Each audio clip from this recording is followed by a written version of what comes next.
Aujourd'hui, nous allons parler du lien entre la créativité et la mélancolie.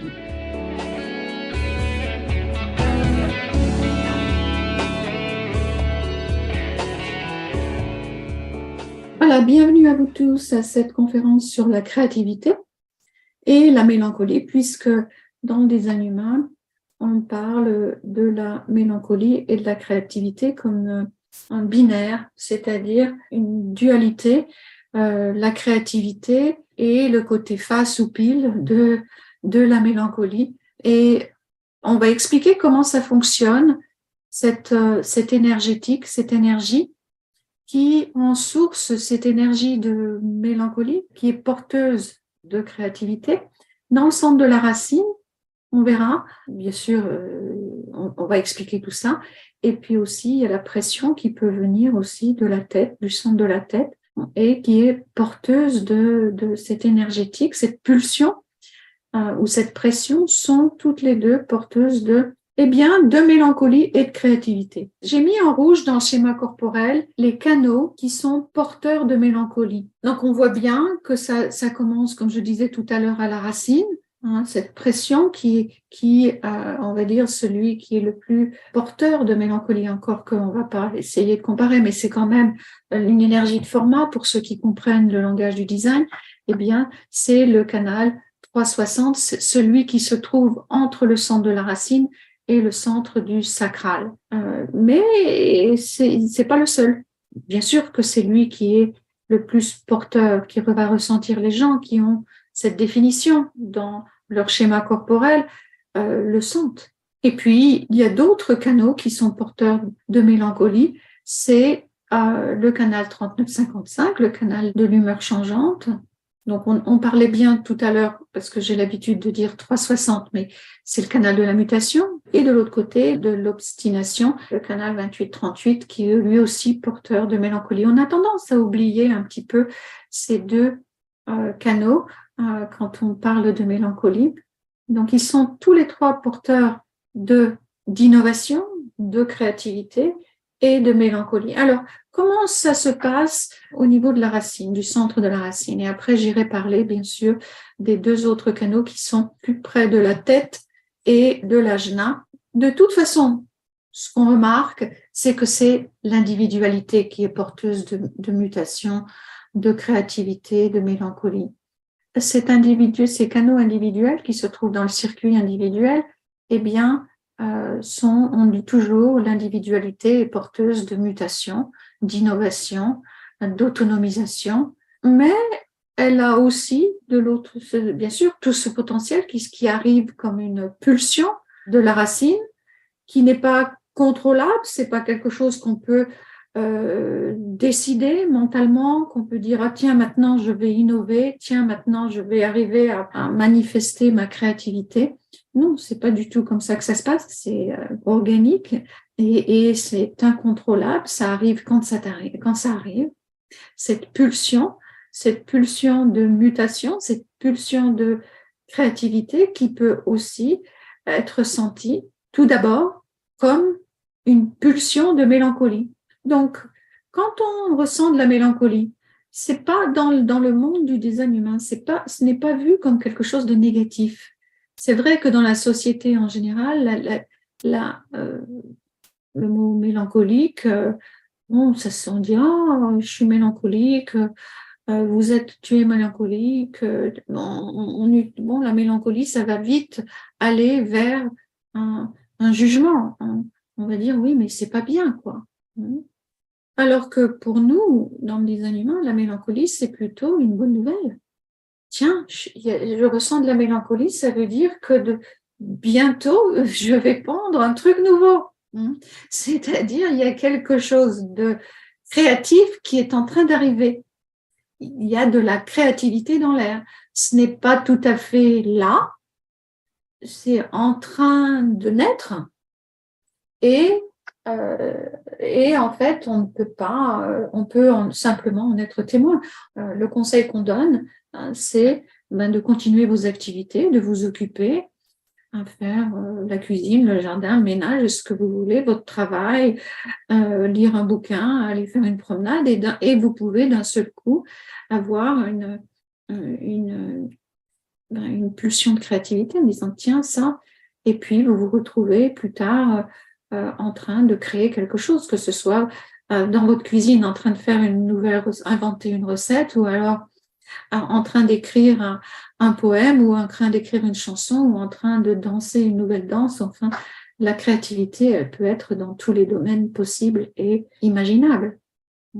Ça ne se limite pas à la musique, au chant, ou à la danse, ou à la peinture. On peut tous être créatifs en faisant la cuisine, par exemple. Donc, là où la mélancolie peut se transformer en quelque chose de désagréable, c'est quand le mental vient juger la situation. Et on voit ça dans les films quelquefois, où un écrivain en général qui est devant sa page blanche et qui s'impatiente parce qu'il n'y a rien qui arrive, et qui va se mettre dans un état dépressif petit à petit. On voit même quelquefois, il commence à boire, il commence à faire des choses ça vire à l'autodestruction.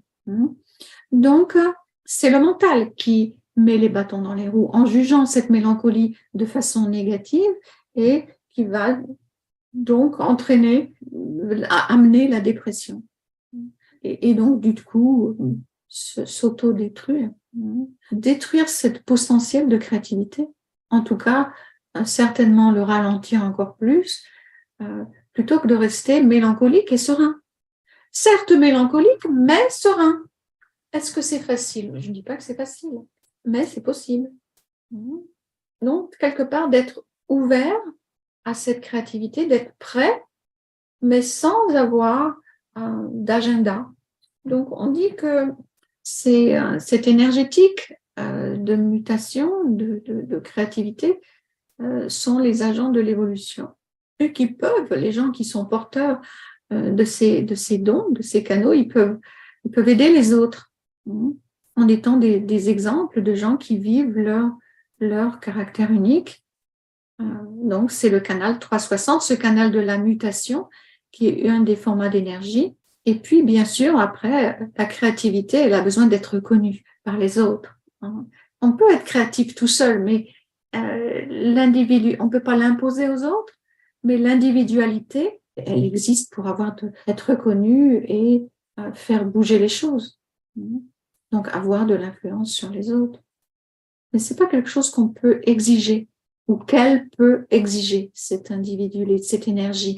Donc, on dit que l'individu, c'est-à-dire l'individualité, l'énergie individualité, elle est là pour faire muter, apporter la mutation avec le 360, et puis après, bien sûr, l'énergie va continuer à monter, donner une nouvelle direction, et puis elle peut aussi provoquer donc influencer avec le 8-1, et puis elle est provocatrice, c'est une énergie innovatrice, et puis elle peut être aussi battante, pour se battre, pour ne pas se laisser influencer surtout. De façon, quand se battre, c'est pas aller faire la guerre, c'est plus être obstiné dans sa façon de faire les choses, sans se laisser influencer. Et puis, on voit qu'il y a aussi la conscience intuitive qui peut amener l'inspiration, les idées géniales et avoir un impact. En général, les gens qui sont porteurs de ces canaux n'aiment pas qu'on leur dise quoi faire et ne sont pas très facilement influençables. Ils peuvent rester sourds à ce qu'ils ne veulent pas entendre, et puis se mettre un peu dans leur bulle. Pourquoi? C'est génétique, ils ne sont pas là pour se laisser influencer. Mais sans eux, il n'y aurait jamais de changement. La créativité, c'est quelque chose de précieux. Donc, la mélancolie aussi. Sinon, on ferait tout le temps, tout le monde ferait la même chose, tout le monde s'habillerait en uniforme, tout le monde se coifferait de la même façon. Vous voyez ce que je veux dire? L'art n'existerait pas. Ce serait un monde horriblement triste. Donc, la mélancolie, c'est le moment où on peut être le plus créatif. Si vous êtes mélancolique, en fait, c'est plutôt une bonne nouvelle. Ça veut dire que vous êtes porteur de créativité. mais on ne peut pas contrôler. Ça, c'est très imprévisible. Et c'est ça qui un petit peu des fois entraîne la patience, surtout de la part du mental, qui se dit mais alors ça arrive, quand est-ce que ça arrive? Ça arrive quand ça arrive, quand ça arrive. Donc ça demande un lâcher prise, une acceptation.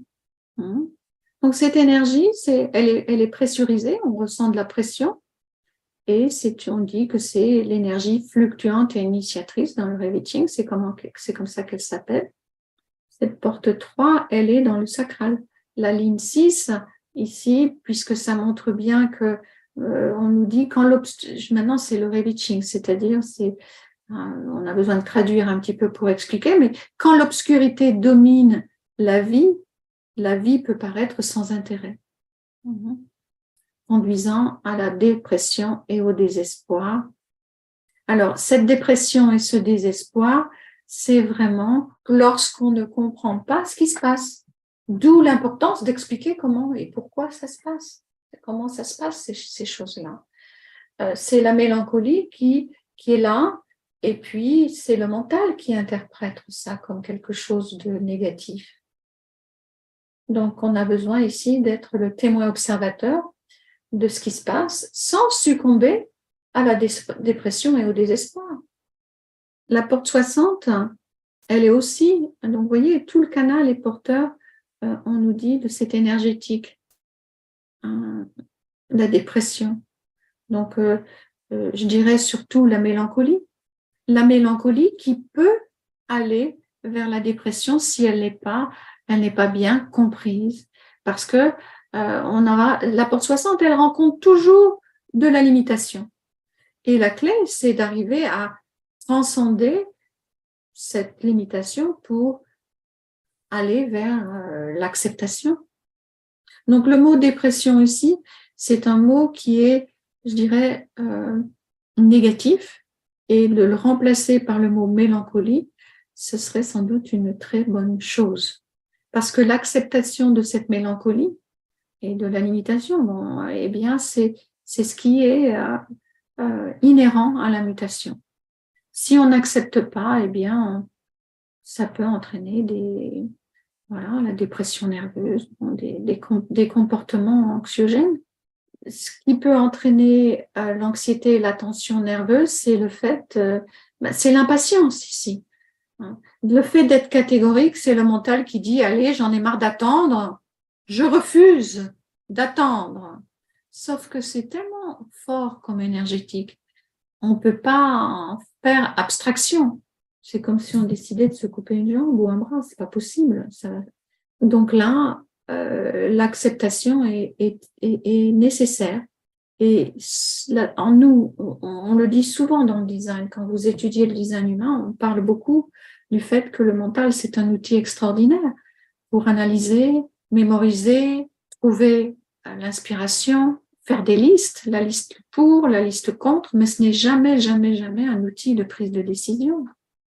Nous ne sommes pas le mental, vous n'êtes pas le mental. Et c'est lui qui refuse. Vous êtes, nous sommes le témoin observateur de tout ça. Donc, de rester observateur de ce qui se passe afin d'éviter de s'identifier à ce mental qui risque de vous entraîner dans une dépression si vous devez tomber dans l'impatience. Enfin, si lui, il tombe dans l'impatience et puis que ça vous entraîne.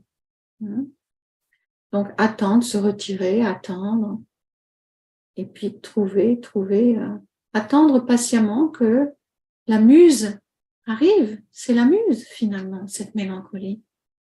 Et elle a deux aspects, cette muse. Un aspect mélancolique et un aspect de créativité. Elle est porteuse des deux choses. Et elle est capricieuse. On ne peut pas lui demander d'arriver à l'heure. Elle arrive quand elle arrive, cette muse. J'ai parlé beaucoup de la racine. C'est le même phénomène qui se passe au niveau de la tête, qui cherche l'inspiration, qui a envie de trouver les explications inspirantes, et puis qui ne va pas pouvoir décider du timing. L'explication, l'idée de génie arrive quand elle arrive. Une idée de génie, quelqu'un qui dit des choses géniales, bon, ça, des fois oui, des fois non, c'est pas contrôlable, on ne peut pas le contrôler. Alors, j'ai pris quelques exemples de gens qui sont célèbres, qui ont, par exemple, Georges Brassens, qui a le canal 360.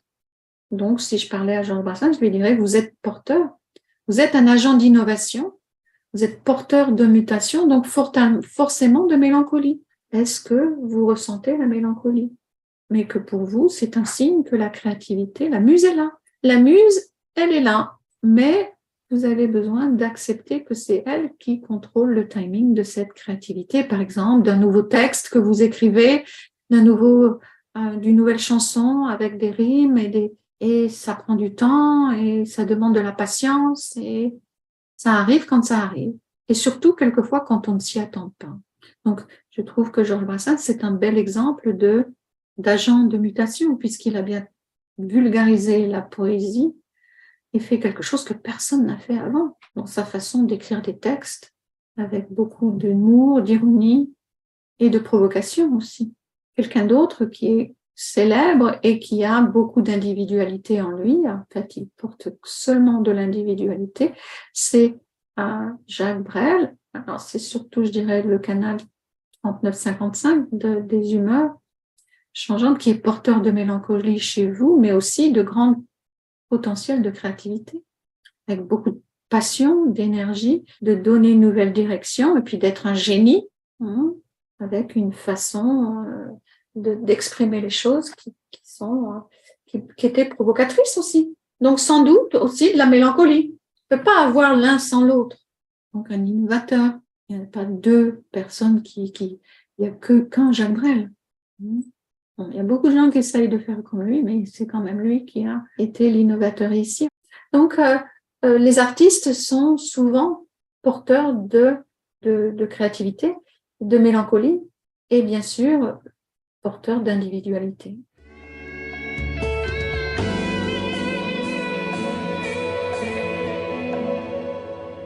C'est la fin de notre podcast. Abonnez-vous à la chaîne pour être informé des prochains épisodes et n'oubliez pas de visiter le site de designhumainfrance.com pour découvrir les rapports de synthèse ou vous inscrire aux conférences gratuites.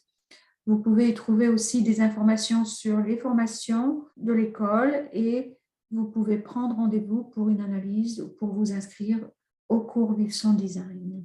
À bientôt.